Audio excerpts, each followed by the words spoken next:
नाज़रीन, drama serial भ्रम के आने वाली एपिसोड में आप देखेंगे कि रमशा कहेगी तैमूर से कि मैं जानती हूँ बाबा, आप सलार और अलीज़ा की शादी इसलिए करवाना चाहते थे कि आपका खूनी रिश्ता मज़ीद मजबूत हो जाए और आप एक स्ट्रॉन्ग पावर बन जाएं। लेकिन जब अलीज़ा इस रिश्ते के लिए राज़ी नहीं है तो आप अपना फैसला उस पर मुसलत करने की बजाय आप इसके लिए कोई और ऑप्शन भी देख सकते हैं। इसके अलावा भी आपके पास एक ऐसा ऑप्शन मौजूद है जिसकी वजह से आपका रिश्ता मजबूत हो सकता है और मैं अपनी बहन के लिए इतनी बड़ी कुर्बानी देने के लिए तैयार हूँ, अगर आपको कोई इतराज़ ना हो तो।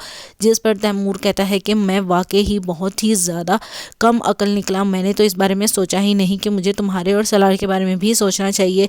मुझे मेरी बेटी पर फ़ख्र है, बहुत ही अच्छी तुमने सोच दी है। मुझे लगता है कि वाकई अगर अलीज़ा सलार के साथ शादी नहीं करना चाहती तो मैं इस बेजोड़ रिश्ते को क्यों बनाऊं जिसकी वजह से दोनों ही खुश ना रह सकें। दूसरे सीन में आप देखेंगे कि रमशा की माँ कहेगी सजल से कि बस बहुत हो गया, मैंने ये तमाशा बिल्कुल भी बर्दाश्त नहीं करना, क्योंकि तुम्हारी बातों का तो मैं एतबार कर लूँगी लेकिन लोगों की ज़ुबानों को कैसे रोकूंगी। लोगों ने तरह तरह की बातें करना शुरू कर दी हैं। वो ये नहीं समझ रहे कि तुम बेकसूर हो, लेकिन वो ये ज़रूर जानते हैं कि तुम एक लड़की हो और तुम्हारे साथ कुछ भी हो सकता है। इसलिए मैं मज़ीद इस तरह की कोई भी हरकत और कोई भी बात बर्दाश्त नहीं करूँगी। तुम्हें ये जॉब छोड़नी होगी और अब तुम्हें कोई अपने लिए और जॉब देखनी होगी जो कि बहुत ही ज़्यादा सादा सी हो। यहाँ आस पड़ोस के किसी भी स्कूल में तुम नौकरी कर सकती हो। जिस पर सजल कहती है कि आप क्या समझ रही हैं कि मैं इस तरह की गिरी परी जॉब्स करती रहूं और इस घर में गुजारे लायक ही खर्चा होता रहे। इस तरह तो बिल्कुल भी नहीं होगा, आपका भी खर्चा है और बहुत ज़्यादा अखराजात हैं इस घर के, लेकिन ये सब कुछ मुझे ही देखने हैं, इसलिए आपको मुझे इस जॉब के लिए ज़्यादा देनी होगी। और कब तक हम रमशा के पैसों को